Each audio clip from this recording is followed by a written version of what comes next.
Halo semuanya, kembali lagi dengan kami BA09. Kami hari ini akan mengadakan sebuah podcast dengan topik yang sangat menarik. Jadi hari ini saya dengan Timothy Gunawan dan bersama teman-teman saya, yaitu ada Alessia Azalia, Tinca Anggraini, Azizah Tamin, Aaron Setio, Laura Patricia, John Christopher, Orlando Centuri, Aldrich Aldrian, Florentina Elena. Jadi kami bersepuluh akan membahas mengenai topik yang sangat-sangat menarik dan sangat-sangat kental di Indonesia, khususnya secara kultur ya. Karena sudah agak membaur dengan kultur gitu masalah ini. Oke, topik yang kami bahas adalah mengenai nepotisme. Eh, Mungkin saya akan buka pertanyaan ini dengan apa sih arti sebenarnya dari nepotisme itu? Ada yang tahu nggak kira-kira guys? Gue tahu nih. Oh boleh, silakan. Nih, nepotisme itu tuh artinya setiap perbuatan penyelenggaraan negara secara melawan hukum yang menguntungkan kepentingan keluarganya dan atau kroninya di atas kepentingan masyarakat. Jadi gue tuh nyimpulin kayak penyalahgunaan kekuasaan gitu loh buat kepentingan pribadi mereka karena keserakaan mereka gitu loh. Iya, iya, ini cukup sering kita lihat ya di Indonesia ya. Kayak Bener banget. keluarganya atau siapanya gitu tiba-tiba jadi gubernur atau apalah atau wali kota gitu. Oh iya, BTW gue punya fun fact nih tentang nepotisme. Kalian mau tahu nggak? Apa tuh? Betul. Di Indonesia, praktik nepotisme itu paling banyak terjadi pas masa kepemimpinan Orde Baru, yang akhirnya menjadi salah satu pemicu gerakan reformasi pada tahun 1988. Nah, yang bisa gue ambil nih dari hikmahnya itu, seburuk-buruknya suatu hal pasti ada sisi positifnya. Bayangin deh, kalau nggak ada nepotisme, kayak jadi kita sampai sekarang masih terjebak di Orde Baru. Dan pasti kayak uang yang negara dikorupsi pasti makin banyak nggak sih? Bener banget. Berarti nepotisme tuh ada hal positifnya juga dong ya? Ada dampak positifnya? Semua hal tuh pasti ada dampak positifnya. Oke. Nah, ada yang tahu nggak nih nepotisme bisa terjadi kenapa? Wih, kebetulan gue belum tahu nih, apa nih? Nah, jadi yang pertama tuh adanya ikatan keluarga yang mendalam atau biasanya yang disebut familisme. Jadi familisme ini bisa mengarah ke nepotisme. Contohnya, ketika seorang birokrat merekrut aparatur baru, jadi dinilai berdasarkan kualifikasinya. Nggak dinilai berdasarkan kualifikasinya, melainkan berdasarkan ikatan kekerabatan itu. Keren banget. Oh, jadi berdasarkan ikatan personal gitu ya? Iya, iya. Jalur dalam sih kalau kita ngomong ya biasanya. Iya, benar-benar jalur dalam. Iya, Iya. itu Yang curhat. kedua tuh, Kenapa? Yang kedua tuh bisa jadi karena jebakan korupsi. Jadi jebakan korupsi itu situasi di mana sebuah negara tuh sudah terjadi nepotisme. Nah, jadinya mendorong lagi muncul lebih banyaknya nepotisme gitu. Parah sih. Karena adanya ketidakadilan itu loh di antara masyarakat. Gitu loh. Benar-benar. Terus, apa sih bedanya antara nepotisme sama kolusi? Atau apa sih arti kolusi itu sendiri? Nah, gue tahu nih kalau yang ini nih. Nah, kalau kolusi itu kayak kerja sama atau kesepakatan diam-diam untuk menipu orang lain dan mencapai keuntungan bersama bagi pihak yang terlibat. Nah, kesepakatan semacam itu tuh adalah untuk apa ya? Menghindari persaingan langsung untuk mengurangi ketidakpastian pasar dan mencapai keuntungan yang lebih tinggi. Nah, contohnya nih, misalnya nih kayak ada pengusaha, nah dia tuh ngasih uang ke oknum pejabat nih, yang tingkat daerah atau nggak tingkat nasional nih. Nah, karena udah dikasih uang nih sama pengusaha ini, nah pengusaha ini jadinya tuh usahanya bakal lurus dia tanpa ada gangguan dan bakal dilurusin terus sama pejabat gitu loh. Oh, jadi kayak ibaratnya kayak ada uang pelumasnya gitu lah ya.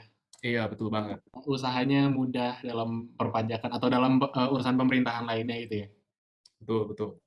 Nah, ini menurut gue sih hal ini udah sering terjadi sih dan bahkan beberapa hal eh, kita bisa lihat juga dan kita alami juga gitu loh kalau hal ini. Itu kolusi. Ya kolusi ini sih. Terus kalau untuk korupsi apa tuh? Nah, tunggu sih tugas gua ya. Jadi, selain dari kolusi sama nepotisme, ada juga yang namanya korupsi. Nah, korupsi ini sebenarnya mirip juga sama nepotisme sama kolusi. Dikutip dari situs resmi Komisi atau KPK, Komisi Pemberantasan Korupsi. Jadi korupsi ini merupakan tindakan penyalahgunaan kepercayaan publik yang dikuasakan kepada mereka untuk mendapatkan keuntungan sepihak. Nah, menurut teman-teman gimana sih? Ini kayak korupsi itu gimana sih? Ada yang tahu nggak? Oh, korupsi banyak sih. Kecurangan gitu kan, korupsi. Pokoknya ngambil duit rakyat gitu. Nah, bener tuh. Setahu gue korupsi adalah sebuah tindakan di mana lo mencoba untuk mengambil keuntungan dari sebuah project atau bahkan yang lain gitu. Nggak harus project misalnya pembangunan. Nah, ada beberapa persen yang dilebihin dan diambil untuk pribadi. Nah, berarti korupsi ini sangat bahaya ya, khususnya untuk rakyat ya. Jadi meragukan kepercayaan rakyat lagi untuk pemerintahnya gitu loh. Iya, benar itu. Oke, oke, oke. Terus kalau untuk dampak dari nepotisme sendiri itu apa sih? Nggak tahu nggak ya? Nah, kalau dampak itu lebih ke diskriminasi kesempatan pengembangan diri atau karir seseorang. Nah, contohnya dari itu tuh misalnya ada yang mau masuk perkuliahan nih, kuliahan PTN. Nah, kalau misalnya dia punya kerabat atau misalnya ayahnya itu pejabat, itu buat mereka tuh lebih gampang. Jadi orang-orang yang nggak punya keuntungan itu tuh jadi kesusahan gitu, jadi kepepet lah. Kurang banget. Gue tuh udah belajar mati-matian tahu buat PTN. Iya makanya, jadi kayak ada orang dalam gitu tuh gak adil sih. Jadi sebenarnya dampak yang paling krusial itu sebenarnya ketidakadilan antar masyarakat gitu. Itu parah sih. Itu apa ya? Jadi Itu kayak mendingin diri sendiri nggak sih, Tim? betul, gue setuju banget. Kayak, aduh, apa ya? Rasanya lihat orang lain yang dengan mudahnya masuk terus kita belajar mati-matian terus nggak masuk, atau kita kerja mati-matian terus cuman gitu-gitu aja. Terus orang Ya pas, cukup gampang tapi langsung jadi manajer gitu kan kayak. Iya. ya Kesel pasti sih. kita kan ngerasa nggak adil nggak sih? Kesel, iya juga. Ya tapi kita juga nggak bisa ngapa-ngapain kalau misalnya di posisi begitu. Iya betul. Iya, saya Emang pasrah doang. Bener banget sih, kayak juga ada kan yang habis ini, apa yang baru-baru ini orang luar sharing tuh loh yang dia ikut kayak tes polwan atau tes polisi gitu pokoknya. Dia harusnya menang tes, lulus tes, tapi waktu di daftar nama keluar kan akhirnya saudaranya yang nyediain kayak tes-tesannya itu loh, yang pentesnya doang yang masuk. iya, iya. Kayak kasihan banget, dia juga gak bisa ngapa-ngapain kan yang udah harusnya lulus itu. Setuju. Emang orang dalam is not the answer ya, guys. Ingat, jangan pakai orang dalam. Itu tidak baik. Tidak baik untuk kita, tapi tidak baik untuk orang lain. Itu yang membuat itu tidak baik. Seperti itu. Egois lah istilahnya. Orang dalam is not the answer. Bener banget. Aduh, hashtagnya lucu ya. Oke, kita lanjut lagi untuk dari tadi kan kita bahas soal nepotisme dan kolusi dan korupsi. Tapi yang kita point out dari tadi yang paling utama itu adalah mengenai nepotisme, yaitu istilahnya orang dalam lah gitu. Kira-kira dari nepotisme ini kita ada contoh kasusnya nggak ya? Ada yang tahu nggak ya contoh kasusnya? Ada, saya ada kasus nih Oh, yang dapat dari penelitian. Ya, jadi yang saya dapat ini kasusnya itu dia penangkapan yang tersangka korupsi yang terjadi di Kabupaten Kutai Timur. Dan terjadi bahwa penangkapan yang tersangka korupsi ini dia juga selain korupsi dia ada hubungannya dengan nepotisme juga. Ini dikatakan oleh para pejabatnya yang di sana. Dan ini dikatakan oleh Ketua KPK bernama Firly Bahuri, dia mengatakan bahwa jadi contoh kasus Kutai Timur ini adalah contoh yang sangat nyata bahwa nepotisme itu dapat menyebabkan korupsi yang merugikan bagi keuangan negara kita. Udah Begitu. korupsi, nepotisme juga. Nepotisme, iya, Combo. combo. Berarti kalau main PSP kayak ada kombonya itu. Wah, Bener Cuma banget. kebanyakan main game. ya itu yang gue bilang tadi ya, apa kayak masyarakat kan sekarang kan maksudnya udah sebagian besar minimal udah membayar pajak. Tapi gimana pemerintah perlakukan uang masyarakat juga perlu diperhatikan, sangat perlu diperhatikan gitu loh.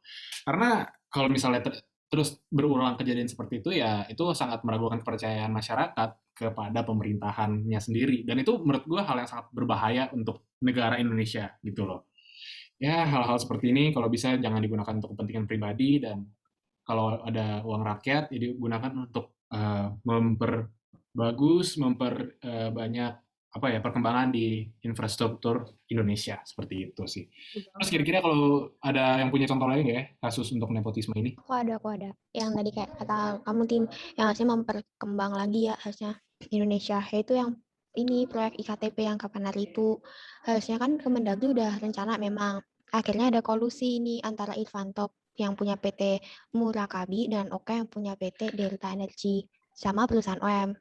Mereka mau jalanin proyek IKTP ini loh yang dari Kemendagri.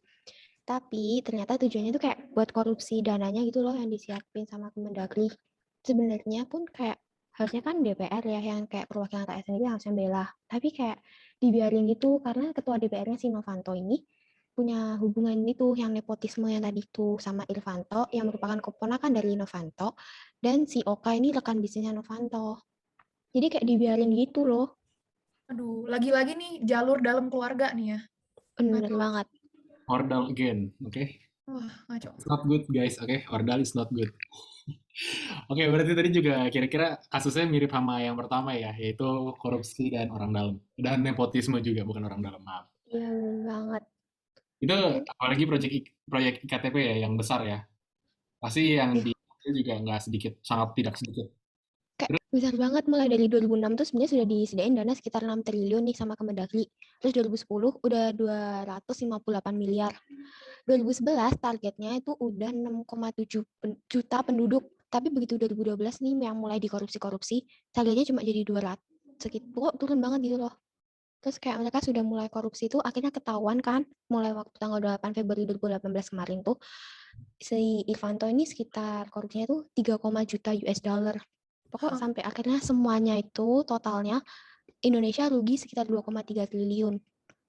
Gila. Banyak banget sih. Kali. Soalnya kan selain mereka bertiga ini, si Irvanto, Novanto, Oka, ada anggota DPR juga yang dapat 5% dari dananya. Wah. Dana segitu tuh kayak nggak kecil banget gitu loh. Coba lu bayangin, dengan uang segitu tuh kita benar kayak bisa bangun Indonesia tuh cepet banget gitu loh. Uang tuh segitu tuh banyak banget. Iya. Bener banget, bisa buat kayak infrastruktur pembangunan, apalagi yang kayak dalam kata lain kayak wilayah yang masih belum terjamah gitu loh di Indonesia. Iya benar banget. Ya, tapi gimana ya? Ya susah itu. Aduh, ya kalau bisa kasus-kasus seperti ini dikasih hukumannya tuh yang sepadan lah. Dan juga hukuman seperti ini kalau bisa dijalankan secara transparan ya. Jadi masyarakat juga bisa melihat bahwa koruptor tersebut memang menjalani hukumannya sesuai dengan apa yang dia dapatkan gitu loh. Kan ada beberapa kasus bahwa koruptor-koruptor tersebut ya sebenarnya mereka nyogok untuk ada fasilitas di dalam selnya. Iya, kayak di penjara. Iya. Ya di penjara ini akhirnya si Irvanto divonis 15 tahun penjara. Udah gitu yang lainnya pun juga dikasih hukuman gitu loh, sekitar ada 4 pasal lebih. Itu pun kayak ada pasal 3 dan pasal 5 UU nomor 28 tahun 1998 sampai ada pasal 3 UU nomor 31 tahun 1999 junto pasal 55 ayat 1 KUHP. Kayak KUHP pidana itu kayak udah parah banget sih memang. 6 tahun dari 2012 sampai 2018 baru bisa divonis. Ini saking emosinya sampai hafal ya pasal-pasalnya. Hafal banget ini, kayak 6 tahun lama banget nggak ketangkep lolos terus. Keren. Oke. Kita juga berharap yang sepadan ya semuanya ya. Oke, baik kita akan lanjut ke cara mengatasinya. Kira-kira ada nggak ya cara mengatasi dari kita sebagai masyarakat? Oh, ada dong. Kalau kita sebagai masyarakat nih, menurut gua ya, cara mengatasi yang paling baik itu dengan melakukan observasi. Nah, gimana tuh melakukan observasi? Observasi itu maksudnya kayak kalau kita melihat kejanggalan dalam pekerjaan yang sedang pemerintah lakukan, kita tuh harus kayak bisa mengindikasi gitu loh, siapa aja orang-orang yang di pemerintahan yang berpotensi melakukan nepotisme nih. Terus ya udah kita harus dokumentasiin atau at least kita punya bahan bukti gitu loh. Jadi bisa kita aduin ke mana gitu supaya akhirnya nanti praktik nepotisme ini bisa dicegah. Kalau menurut kalian gimana nih? Kalau menurut siapa dulu nih? Apa Alicia dulu. Ya. Gue pastinya hukumannya tuh ditambahin sih. Kalau hukuman sekarang kayak nggak kayak kurang berguna nggak sih? Soalnya masih banyak banget yang ngelakuin nepotisme. Iya sih, benar-benar. Kalau yang lain gimana nih? Kalau menurut saya sih hukuman itu atau mau hukuman apa lah, mau seberapa pun pasti ujungnya pasti ada juga berbagai masyarakat yang rebel gitu, masih melanjutkan ini KKN ini. Dan mereka kalau untuk biar selesai itu mereka harusnya dalam diri kayak sadar bahwa ini tidak boleh gitu. Gue setuju banget sih sama Aran sih. Soalnya kayak ya bener kayak tadi Aran bilang sih, kok seberapa beratnya hukuman itu pasti tetap aja deh orang yang kayak yang pasti mau lakuin. Cuma menurut gue ya itu kita harus dari kesadaran diri sendiri, dan dari kesadaran diri sendiri itu harusnya dibuat dari pas kita muda. Karena kalau misalnya orang di kayak belajar dari awal itu pasti lebih lebih kayak teringat lah sampai besarnya. Gitu sih kalau menurut gue. Oke, betul. Berarti untuk menutup percakapan kita malam ini, kita akan menyatakan bersama-sama yaitu #jangan orang dalam. Oke, baik. Mungkin sekian untuk podcast dari kami BA029 dan #Prasmulian. Oke, baik. Terima kasih semuanya yang telah mendengarkan dan menonton. Selamat tinggal. Dadah. Bye.